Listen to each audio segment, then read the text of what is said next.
আসসালামু আলাইকুম। সবাইকে আমন্ত্রণ এনবিএস আন্তর্জাতিক সংবাদে।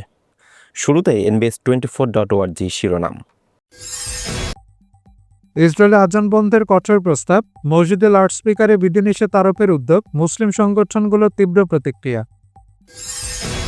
গাজা যুদ্ধের প্রভাব, হামাসের হামলা স্বাধীন আন্তর্জাতিক তদন্তের দাবিতে তেল আবিবে সড়ক অবরোধ, চাপের মুখে নেতানিয়াহু। হাড় কাঁপানো শীতে গাজায় আরও এক শিশুর মৃত্যু, তীব্র ঠান্ডা, আশ্রয় ত্রাণের অভাবে মানবিক বিপর্যয় চরমে। ইউক্রেনে মারিউপোলে বিধ্বস্ত থিয়েটার পুনরায় খুলে দিল রাশিয়া, সংস্কার শেষে সাংস্কৃতিক পরিবেশনার আয়োজন। আন্তর্জাতিক আদালতের রায় উপেক্ষা করতে আইনে পুতিনের সংশোধনী, ইউক্রেন যুদ্ধাপরাধের বিচারের উদ্যোগের বিরুদ্ধে রাশিয়ার পাল্টা পদক্ষেপ।